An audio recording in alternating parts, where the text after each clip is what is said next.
الرحمن الرحيم الحمد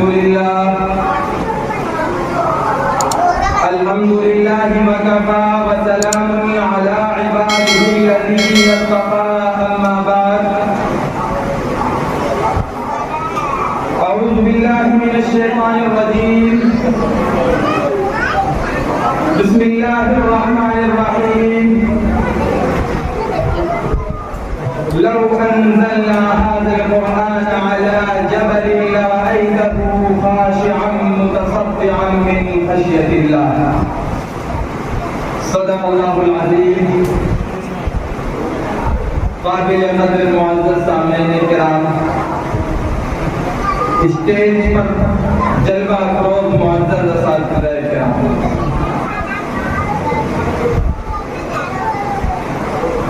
اولاً میں مبارکباد پیش کرتا ہوں حافظہ زیبا پروین سلمہ کو، ان کے والدین کو، ان کے اساتذہ کرام کو اپنی محنت و مشقت سے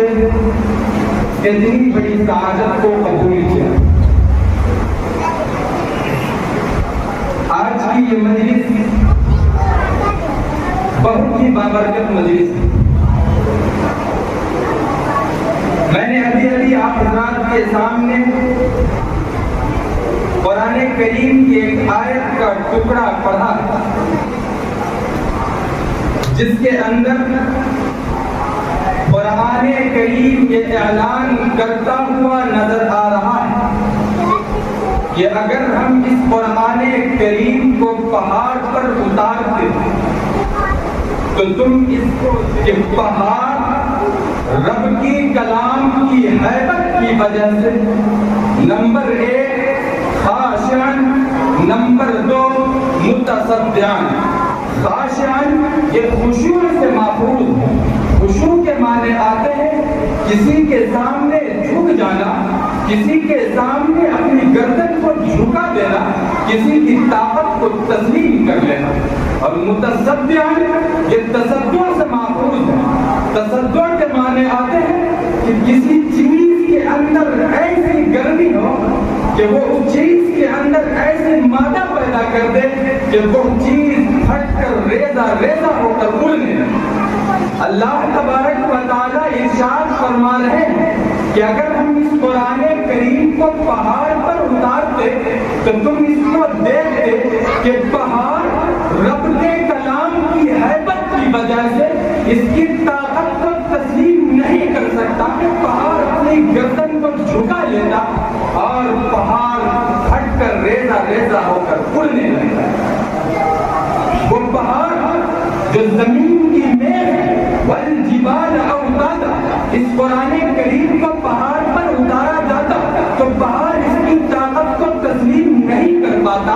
اب سوال یہ پیدا ہوتا ہے کہ انسان جس کا دل اتنا نرم ہے، جس کے دل کے بارے میں کہا جاتا ہے کہ وہ تو گوشت کا ایک ٹکڑا ہے، پھر اس 30 پارے کو وہ کیسے حفظ کر لیتا ہے؟ یہ سوال پیدا ہوتا ہے کہ وہ اس 30 پارے کو کیسے حفظ کر لیتا ہے؟ اس کے دلوں میں تو کوئی تکلیف نہیں ہوتی، کوئی مشقتیں نہیں ہوتی، بلکہ اس کے اندر تو قوت ایمانی اور جاگ جاتی ہے، تازگی آ جاتی ہے اس کے پڑھنے سے. وجہ اس کی ہے کہ اس قرآن کریم کے ساتھ صاحب قرآن. میں آپ کو ایک ایگزامپل مثال کے ذریعے سمجھاتا ہوں کہ یہ جو بجلی ہے اس کی تاثیر گرم ہے. جب یہ بجلی ہیٹر تک پہنچتی ہے مہک نظر آتا ہے، لیکن یہی جب بجلی کولر اور اے سی تک پہنچتی ہے تو اس سے ہمیں ٹھنڈک ملتی ہے. آخر اس کی وجہ کیا ہے؟ اس کی وجہ یہ ہے کہ کولر اور اے سی کے اندر ایسا کمپریسر لگا ہوا ہے کہ جو اس کی حرارت، اس کی گرماہٹ کو برودت اور ٹھنڈک میں بدل دیتی ہے. ٹھیک اسی طرح یہ قرآن کریم نزل علی قلب محمد، جب محمد عربی صلی اللہ علیہ وسلم کے قلب اطہر پر اتارا گیا تو وہ کمپریسر سے بھی بڑھ کر کام کیا. آج ہم اس قرآن کریم کو پڑھتے ہیں ہمیں کوئی تکلیف نہیں ہوتی، ہم بآسانی اس کو پڑھ لیتے ہیں. اگر یہ قرآن کریم پہاڑ پر اتارا جاتا تو پہاڑ ریزہ ریزہ ضرور لیکن اللہ رب العزت نے ہمارا اکرام کیا، ہمارا ادب کیا، ہمارا احترام کے ساتھ صاحب قرآن پیغمبر پاک صلی اللہ علیہ وسلم کی صفت جمالی ہے۔ نبی پاک علیہ السلام دین کے معاملے میں تو بڑے سخت ہیں، لیکن ذاتی معاملے میں بہت ہی نرم ہے۔ پیغمبر اعظم کی صفت جمالی ہے، رب کا کلام جلالی ہے، وہ جلالی کلام ضرور تھا، لیکن جب وہ جمالی قلب پر اتارا گیا تو وہ جلال جمال میں بدل گیا، وہ حرارت برودت میں بدل گئی۔ آج ہم اس قرآن کریم کو پڑھتے ہمیں کوئی تکلیف نہیں ہوتی، اگر اس قرآن کریم کے ساتھ صاحب قرآن نہ آیا ہوتا، آج ہم اس قرآن کریم کو پڑھتے بسم اللہ الرحمن الرحیم پڑھتے عما یتساءلون عن النبأ العظیم الذی هم فیہ مختلفون پڑھتے ہم ریزہ ریزہ ہو جاتے، مال بن جاتے۔ ہماری خوش قسمتی ہے کہ ہمیں قرآن کے ساتھ صاحب قرآن۔ اب میں حافظ قرآن کے متعلق اللہ تبارک و تعالی کی جانب سے جو 3 پیکج دیا گیا ہے، میں ان روایتوں کی طرف چلتا ہوں، میں اس کا خلاصہ پیش کرتا ہوں کہ اللہ تبارک و تعالی نے حافظ قرآن کو 3 طرح کا پیکج دیا۔ نمبر 1، سب سے پہلے تو اس کے لیے جنت کی سیڑھیوں پر چڑھنے کا پیکج، نمبر 2 اس کے والدین کا پیکج، نمبر 3 اس کے اہل خاندان کا پیکج۔ روز محشر کے دن اللہ تبارک و تعالی حافظ قرآن سے کہیں گے کہ حافظ قرآن اقرأ فارتقی ورتل کما کنت ترتل فی الدنیا عند آخر آیت تقرأها، کہ تو قرآن پڑھتا جا اور جنت کی سیڑھیوں پر چڑھتا جا، اور تو ایسے قرآن پڑھ اور ایسے ٹار ٹار کر پڑھ جیسا کہ تو دنیا میں ٹار ٹار کر پڑھا کرتا تھا۔ تیری آخری منزل وہی ہوگی جہاں تو آخری آیت پر پہنچے گا۔ بچائیے کتنی بڑی خوش نصیبی ہے ایک حافظ قرآن کے لیے کہ اللہ تبارک و تعالی روز محشر کے دن حافظ قرآن سے کہیں گے کہ تو قرآن پڑھتا جا اور جنت کی سیڑھیوں پر چڑھ جا۔ میں درمیان میں ایک بات یہ ضرور کہنا چاہتا ہوں، میں آپ تمام طلبہ سے مخاطب ہو کر کہنا چاہتا ہوں کہ صرف حافظ بن جانا کمال نہیں، حافظ بن کر قرآن کا یاد رکھنا کمال ہے۔ اللہ تبارک و تعالی جب روز محشر کے دن کہیں گے اقرأ ورتقی ورتل کما کنت ترتل فی الدنیا، اگر آپ کو قرآن یاد رہے کہ آپ پڑھ کر چلے جائیے گا،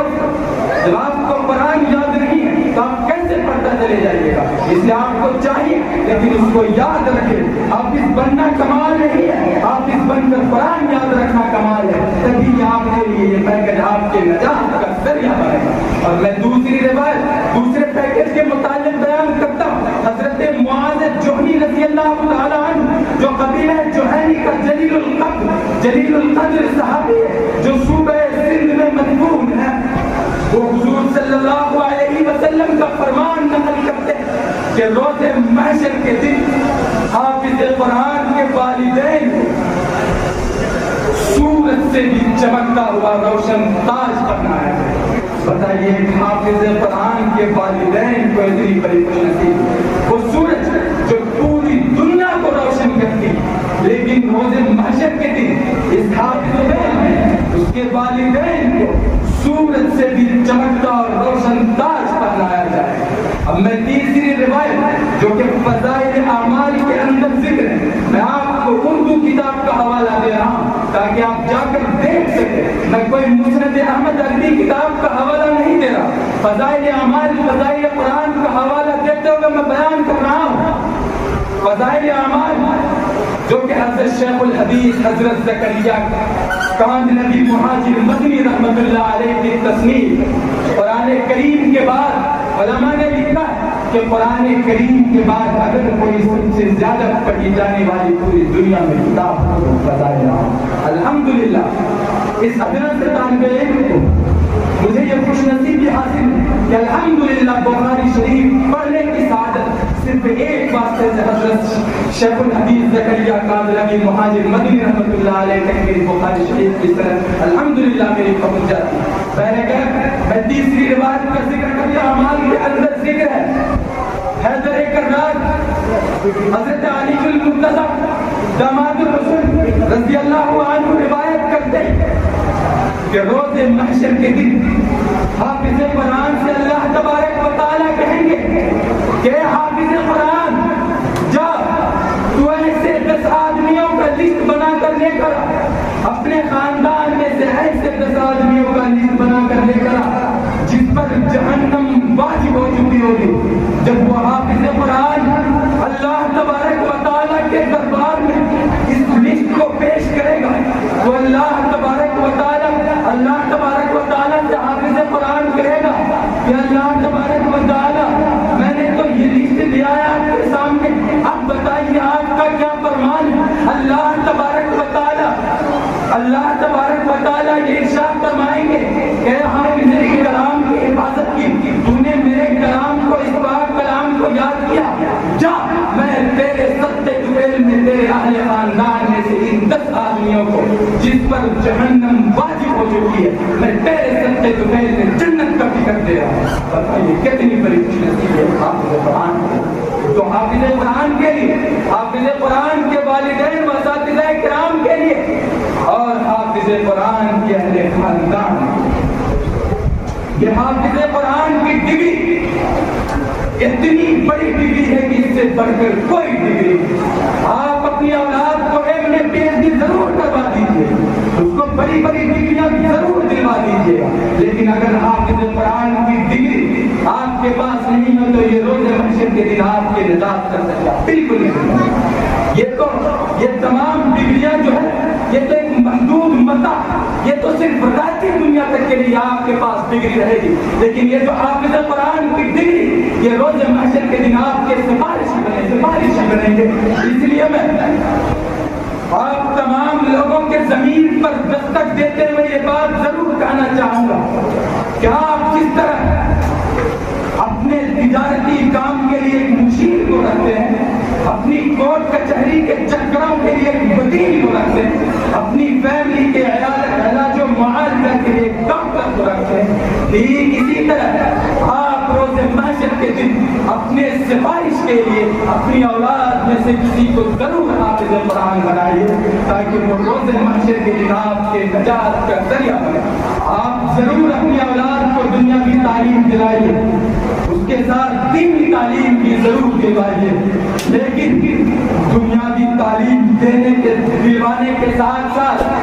اکبر الہ آبادی کا پیغام اپنے ذہنوں میں ضرور رکھیے کہ تم شوق سے کالج میں پڑھو,